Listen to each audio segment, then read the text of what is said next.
Hey guys, what's up? It's me, Thomas. Today we're back here with Kill Count, and we got another comic. It's the sequel to Freddy vs. Jason vs. Ash, The Nightmare Warriors.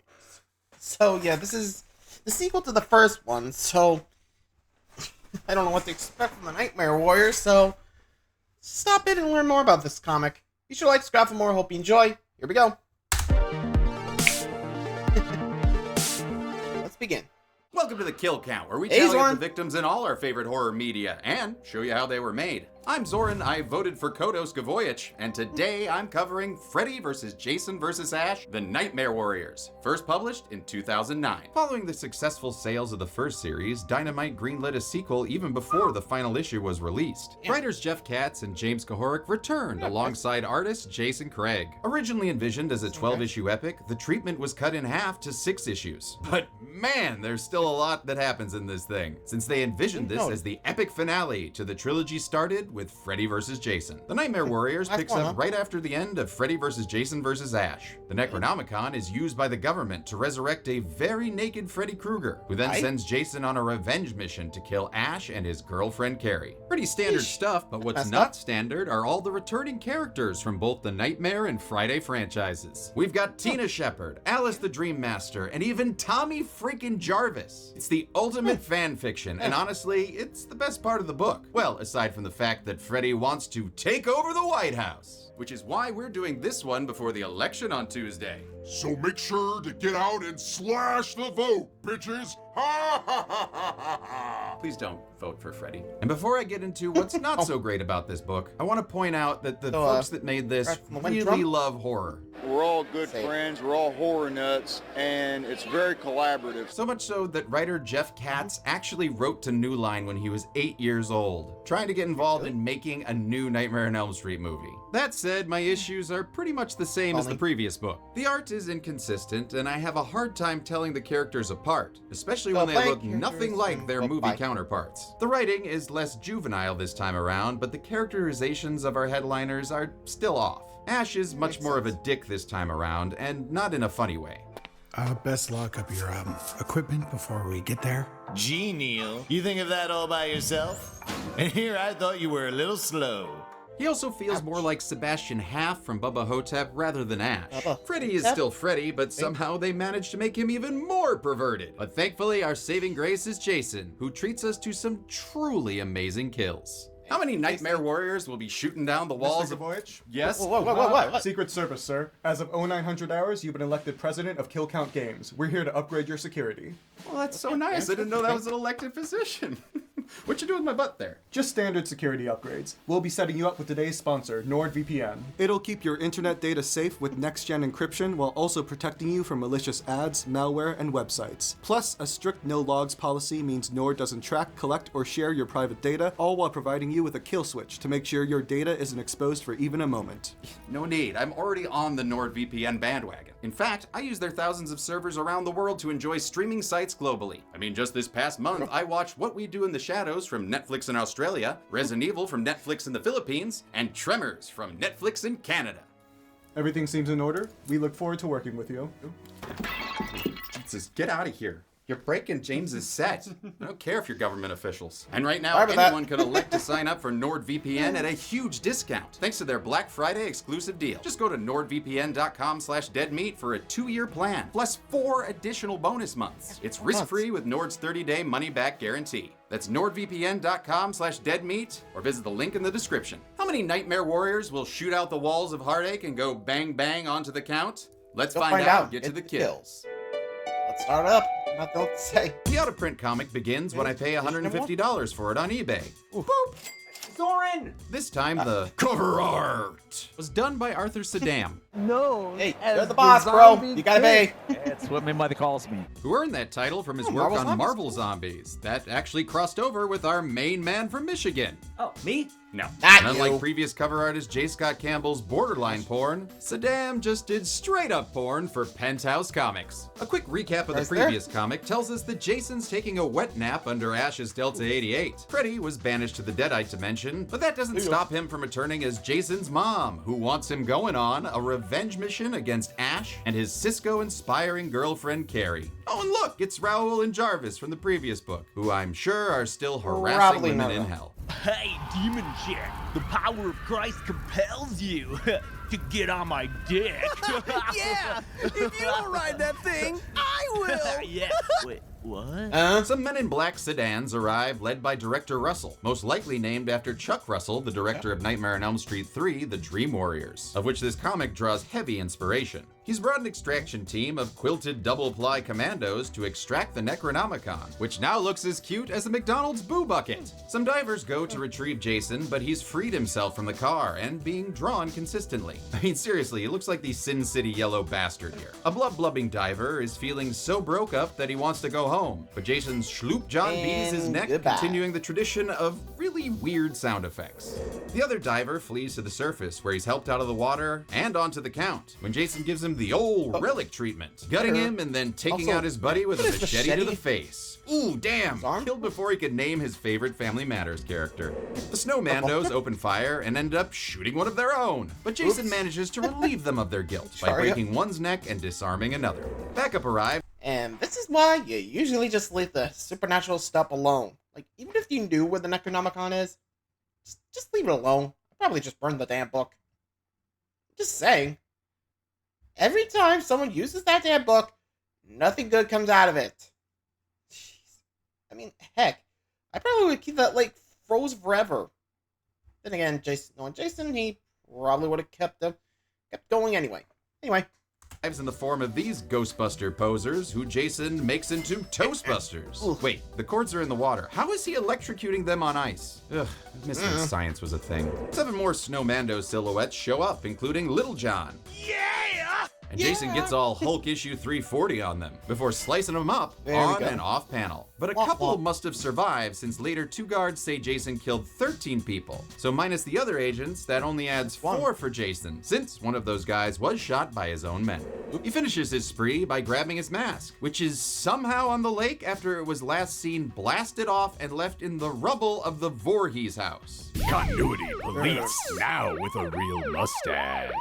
6 months later, we catch up with Ash, now living in Franklin, Michigan with Carrie, who according to writer Katz is getting used to domestic life, like Frank Drebin in Naked Gun 33 1/3, a personal favorite. How do you like your meat, babe? Tender and juicy, or hard and charred?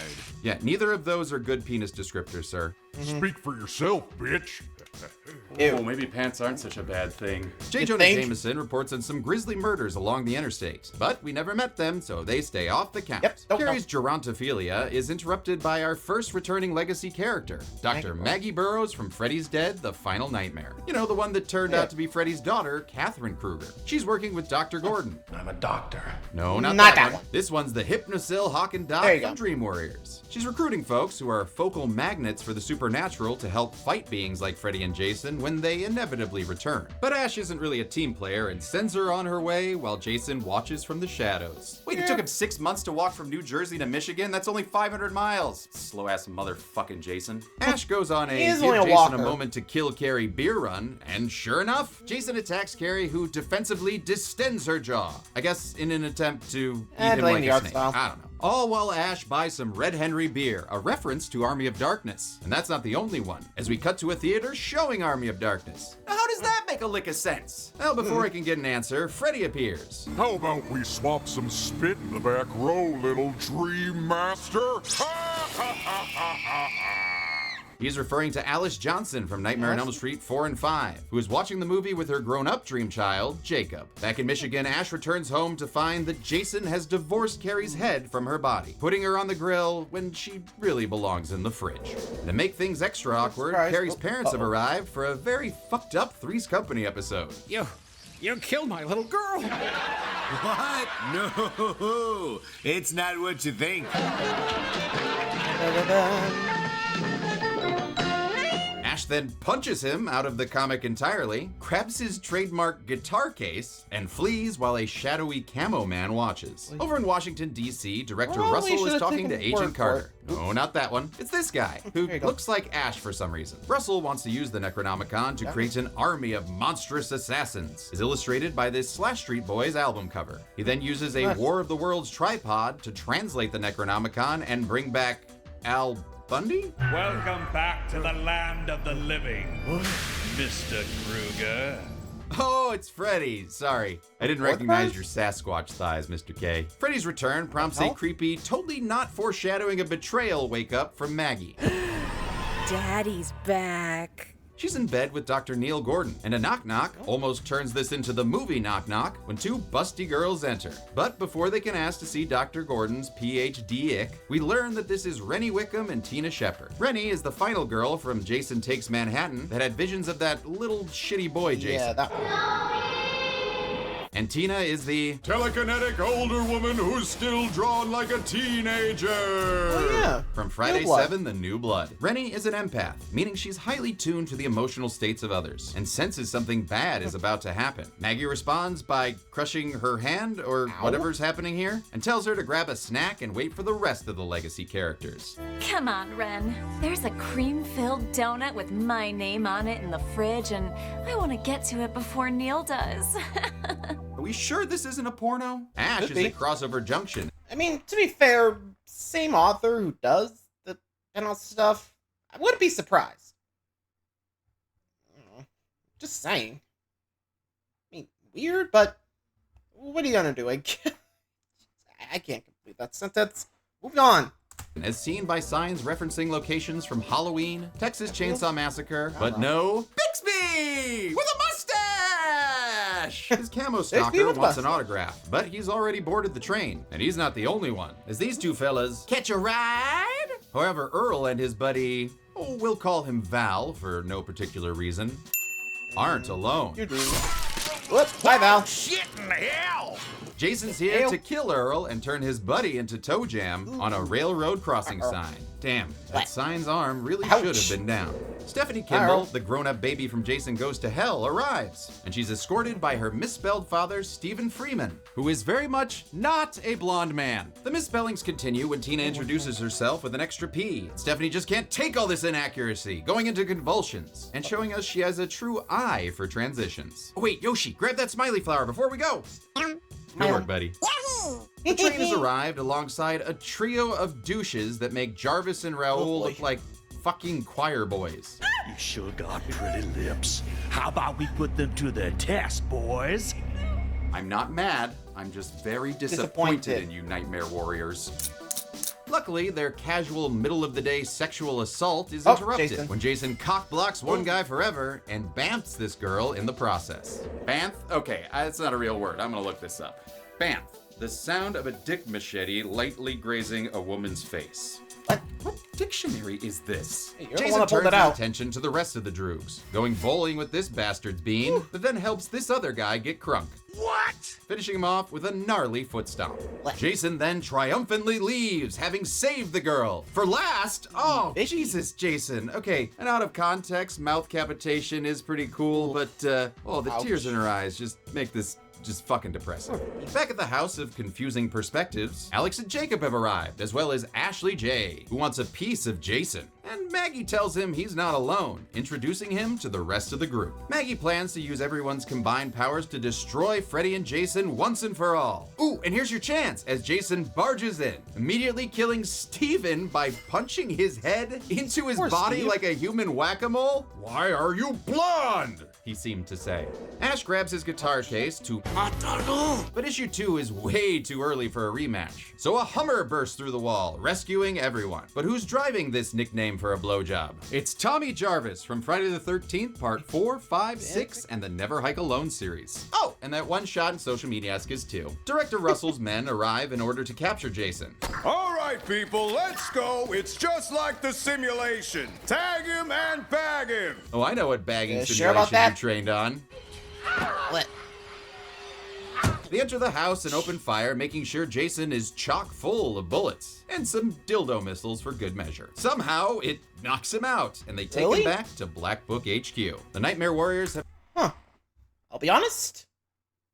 I was expecting him to just go with the town, not just... What? Sometimes you just gotta wonder the continuity of this, so... Again, I don't think this is even canon, so... go with it. That have now gotten a room at the Anagram Motel, much to the dismay of the Bates family. Norman, sue their asses! No, Mother, it's just an homage. They all recap their backstories and powers. Mother, Tina has telekinesis. Alice can pull people into dreams. Rennie has the feels. Maggie is Freddy's daughter, so there's something there. Stephanie has visions because she's actually Jason's great niece. And Tommy, well, he's just kind of persistent. What about you, Jacob? Mom. Oh, sounded like there was more to that.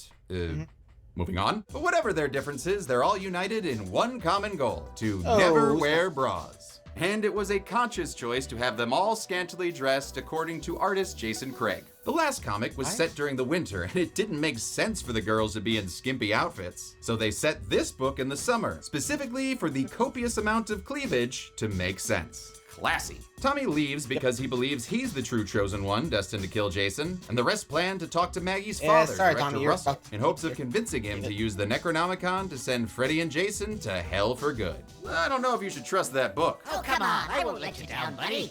Okay. The Nightmare Warriors arrive at Black Book HQ, where they get a security scan from a guard who, for some reason, is very surprised by basically the same metal hand he's scanning them with. I mean, of all the dumb— Jesus! Get you! Just a hand. Just my hand. Make it past him and are immediately arrested, with Ash soon realizing Maggie might not be on the up and up. Hey, wait a minute. I thought she said the guy in charge was her father.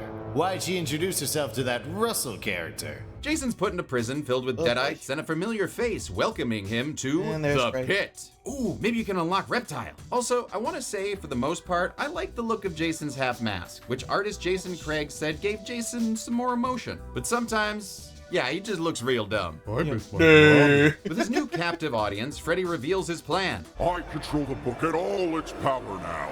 All I need was a little help to get back on my feet. And voila! Here I am in all my glory, presidential glory. Will you shut the hell up, you undead punks? Can't you see I'm trying to monologue here? God, I love him calling out those shitty rhymes. They go to Jason's Mac vs. PC dream space for some privacy, where Mr. Freddy says he needs Jason's help taking over Washington. Jason prefers to keep the versus part of the book's title going, but eventually Freddy convinces him to enlist as his general with one word: Tommy. But you can't face your nemesis looking like that. Guess it's time for He's alive? You look fabulous, Jason. As Tina and Alice cool their heels in the Hooskow, Maggie, Rennie, and Neil go to see Freddy. Oh, is this a conjugal visit? Because I like my ladies a little younger than this one. Now, it's never been explicitly stated before that Freddy was a child molester, just a child murderer, but according to Freddy actor Robert Englund, originally there was a hint of pedophilia. However, during filming of the original movie, a horrible scandal known as the McMartin case was happening. The scandal involved a preschool run by the McMartin family, which was accused of sexually abusing children. The case lasted 7 years, and eventually all charges were proven false and dropped. But the scandal caused director Wes Craven to downplay Freddy's original origins. Of course, that didn't stop the 2010 remake from making it just completely true. He brought us here so that we would remember what he did to us.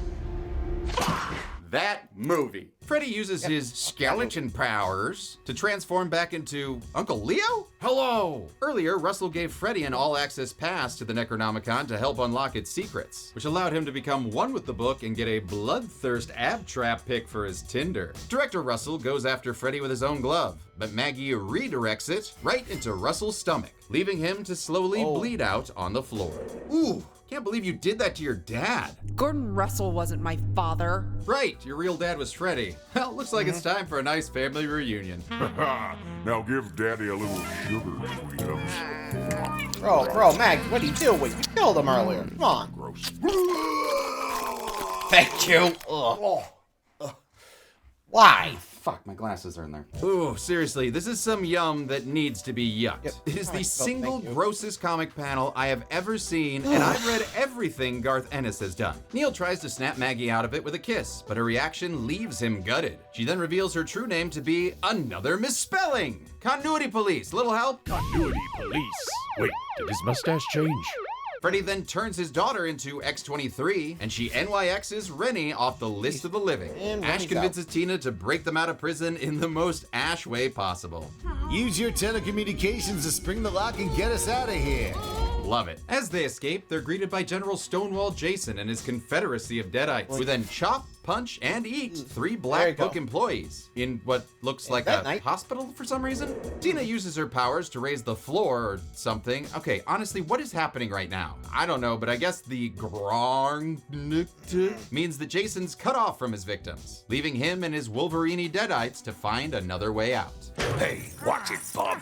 We then end this issue with some super cartoony Deadites before the art style changes completely. Crudy Torian takes over for Jason Craig for reasons unknown. Seriously, I still have our researcher Bella looking for an answer. Can I please see my family now? No. No. Torian would later go on to do Wildstorm's Gen 13 comic, and his style is a lot more cartoony than Craig's, taking line work to an extreme. I mean, seriously, what are all these extra lines on Ash's face? After beating a Deadite to death for stealing Krusty Burgers, Ash finds the Necronomicon, but it's being guarded by the translation machine that is now transformed into Predatron. Kruger must be losing his touch. He can't really think a giant erection set is going to take me down. Oh, it's actually erector set, not erection set. I know, because I just bought one for my kid. Hello. Yo. Honey, I'm not sure this is an appropriate toy for our child. Ash fights the Michael Bay Astard and gets in some decent quips. Too slow, douche ex machina. Eventually defeating the robot jock with some danger, danger, danger will. And since I counted the Doppel Freddys in the last comic, I'll add this Yeah, Go-Go Gadget Freddy Freddy to the count. Meanwhile, on the streets of Washington, this hunky Roy and his friends take out 5 Jason civilians. have a lot of hair? We got 3 decapitations for Jason, a severed head for this jumpy fellow, and a guy with just really high blood pressure in the back. And I'm not gonna count this creeper's sleeper hold victim because wrestling isn't real. Okay, I know people say that sometimes.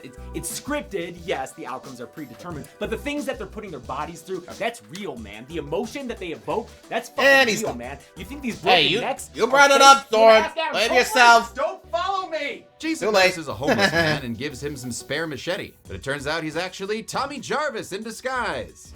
I was meant to be the one to send you back to hell, even if it cost me my life to do it. Here, die, you filthy bastard!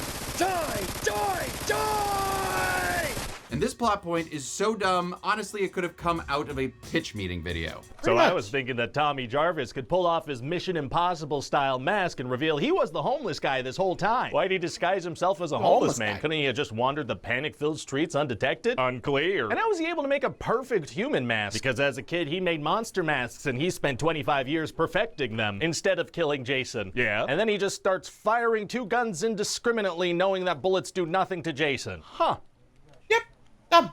This isn't very good, is it? No, it isn't. No. Tommy's random gunfire ends up canceling one non-Disney gargoyle got with a deadly Deadite, force, while another 2 take him back to the White House for safekeeping. All while Jason returns to his 3D roots. Whoa! Back at the Universal Tram Tour, Jason Craig returns to do the art for Jacob's Rika Rika Thump Thump dream. Turns out Stephanie is hardcore Team Jacob and seduces him with her ever-changing hair color and nightgown opacity. Jacob's so trembly at the thought of sex that he blows his load, which prompts this inhuman Stephanie to stop the seducer and go full Medusa. Jacob's cries are picked up by his mom, so she Terminator balls herself, Tina, and Ash into Jacob's dream. They confront Fred Freny, who rehashes his "here's how they tried to kill me" bit. I mean, they tried burning me. They tried burying me. Hell, they even tried holy water and forgetting me. Then they tried rebooting me, and yeah, that worked pretty good. Yep, pretty much. About 14 years since my last appearance, unless you count that Goldberg's cameo, which of course, I do not. Freddy reveals that he skinned that cat Stephanie, who's now lying on the floor looking like a Hellraiser Julia. Ash won't stand for that and goes on the attack. You're just like Disco, Kruger. You should have stayed dead. And this line harkens back to one of my favorite quips from the Evil Dead Hail to the King video game. Say hi to Disco for me. And that's about all I liked about that game. Freddy refuses to kill Ash and instead takes Jacob back with him to the White House. With Jacob gone, they realize they're actually in Stephanie's dream and try to save her by putting her skin back on before they all wake up in the hotel room. So I guess Alice can just teleport people like Nightcrawler now. Sure, whatever, who cares? Across town, Jason's killing spree has entered the halls of Congress.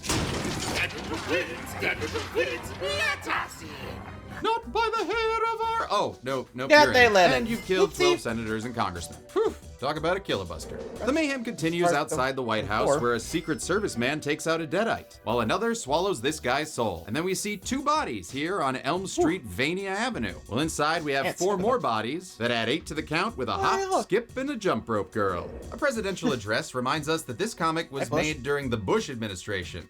My fellow Americans, people thought I was out for good, but I was just down for the count. Now I'm back. It's been too long since I've shared my special brand of wisdomination with you. And if that wasn't terrifying enough, Bush reveals himself to actually be Freddy Krueger, who's instated himself as the new President of these frighted states. My fellow Ameribitches, before the election on Tuesday, I wanted to make sure you knew where this knife-hander-in-chief stood on all the issues. I believe in no taxation without a good asphyxiation. Give me you're tired, you're poor, and I'll slash the masses till they no longer breathe!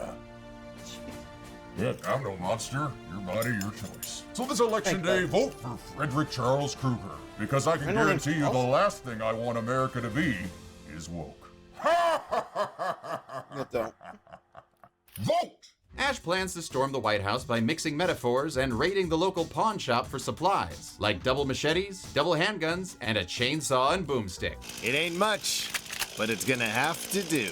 What do you mean? It's exactly what you use every time you fight anything. And why the hell did a pawn shop have a chainsaw hand? I only have one because I bought it online without telling my wife. A Spider-Man 3 style exposition recap adds 2 more bodies in this wide shot, since we already counted this gingerly snapped in half body earlier. Stephanie's starting to lose her mind a little and just disappears, while Tina and Alice call out Ash's dumbass plan to run in guns blazing. Well, it can't be that dumb because the US military is doing exactly that. Oh boy, looks like it's time for some kill guessing. No, that's what I meant. I don't mean counting. I count 4 dead soldiers on the ground here, 1 dead man-bat that takes out, let's say, 4 soldiers in this helicopter, since we saw 3 in the previous panel, plus the pilot. Then Emo Fred takes out 4 more helicopters, which I'll also say have 4 soldiers in each, based on the aftermath shot here. That gives us a total of 24 kills. 25 kills. Hey, asshole! Knock, knock. 26. Chainsaw calling. 26 kills and an outdated Avon calling pun. Well, the Resident Evil... Yeah, you really gotta get lucky and be like, okay, how does this work? Also, I'm already guessing here, we got some Bastard Skellies, so luckily we don't have to count those. But you know Jason's rule, no skeletons. Anyway. Evil Retribution ending continues, we catch up with Stephanie, dreaming about blood on the steps of a church. Like you do. She's brought inside and attacked by Jason Isis, while Reverend Fredo Sarducci reveals her destiny. You're from the same lineage as that giant machete-wielding hick. Deep in here, locked away from you, is the secret. And Uncle Freddy is gonna help you find the key. Inside that black, beating heart of yours, an unstoppable killer waits to be freed. All you need is a little push. Like so. Much like the Blood of Christ scene from the previous book, this scene evokes good old dark and scary Freddy, before he again ruins it by becoming sequel Freddy. What are you gonna do now? You're supposed to say, I'm gonna go to Disney World. Freddy's heart poke turns Stephanie into a true Voorhees, macheteing Priest Freddy, who oogie boogies onto the count. After magically getting some shoes between panels, she tiptoes out of her dreams and into the real world, where Bishojo Jason somehow gets a mask, but still doesn't have a Back in the Oval Office, Jacob and Tommy are trying to look on the bright side of life, while Freddy does his taunting thing. I shit bigger fish than you without any fiber supplements.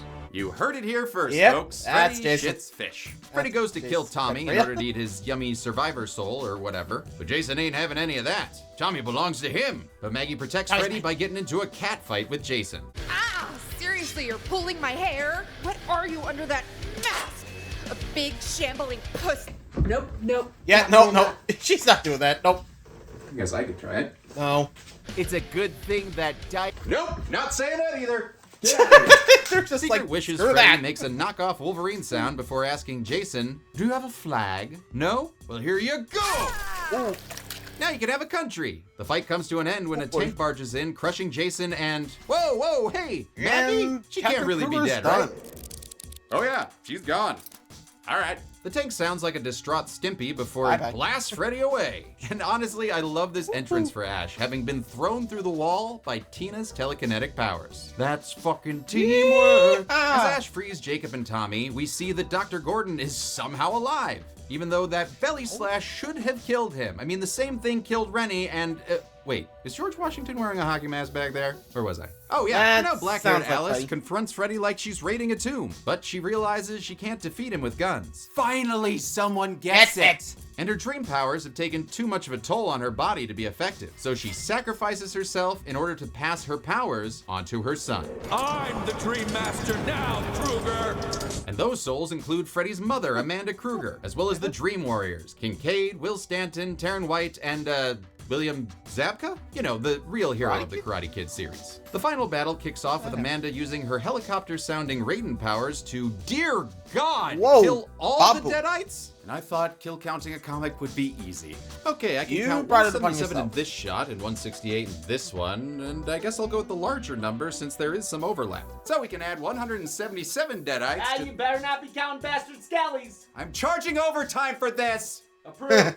Yes! We're trying to tell which of Jason Craig's circle heads have flesh, but I can definitely see 12 Mr. Skull heads, so subtracting those, we can add 165 to the count. Haha, oh, I love overtime. This cavalcade of cameos harkens back to a scene in the previous book, where Freddy resurrected Jason's victims. And it's not just Dream Warriors here. We also see Spencer Lewis from Freddy's Dead, Tina from the OG film, with her trademark sword, and who could forget Punch Girl and Swipe in Half Guy? Yeah, I have no idea who they are. With his army defeated, Freddy takes his rage out on his ghost mom. Wait, how did he Oh, he stabbed into Jacob. That's clever. With Jacob's concentration broken, Amanda, nuns away! Nuns away! Leaving Tina to take care of him while Freddy enjoys a little snack. But I know what cocktail will hit the spot. Some ghostly, soul-quenching martini!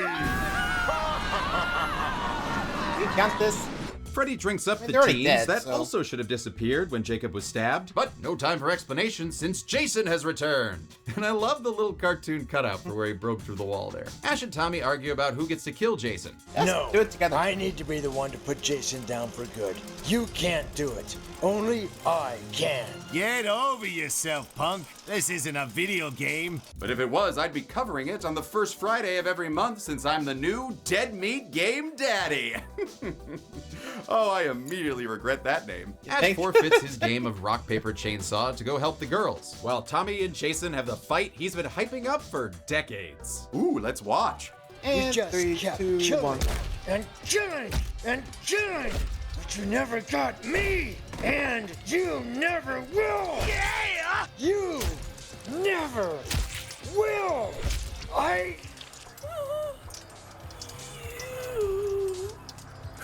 Jason? Die! Oh! Before Jason can end Tommy, though, he gets 2 machetes through his chest, courtesy of Stephanie. Jason then backhands Stephanie to places unknown. Erotic. Raising? And upon hearing his mamala's voice, he utters the perfect final word. Mommy? Before he's beheaded with a piece of glass by Tommy Jarvis, fulfilling the destiny he wouldn't shut up about and announcing his triumph to the world. Jason Voorhees is dead! And it even happened on page 13. That's fun. With Jason dead, it's time for Freddy to get his. Ash hands the Necronomalama Ding Dong to Gordon, who rightfully doesn't know how to read its blood ink Sumerian. But luckily someone's there to lend a ghostly hand. It's okay, Neil. I'm here now. And together we're going to stop him. Ash and Freddy duke it out for a bit before he sees Jason's dead body and swallows that soul, giving him a little quado. Open your mind. But before he can, Gordon's ghostly translator is revealed to be Nancy Thompson from the first film. And she's translated the only 3 fucking words in that book. Quatu Rata Nikto! There you go.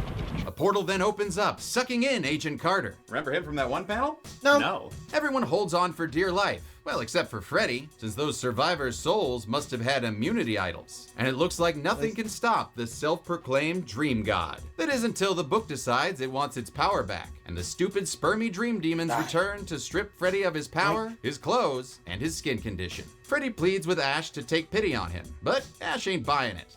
Don't play that after-school special shit with me. I had to cut up my girlfriend with a chainsaw. Does that sound like a freaking storybook ending to you? You want forgiveness for what you've done, Kruger?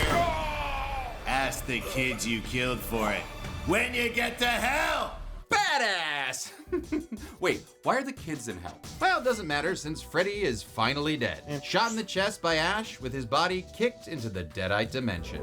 With Freddy vanquished, Nancy says a tearful goodbye to Neil. They're all waiting for me on the other side. Goodbye, Neil. I'll always love you.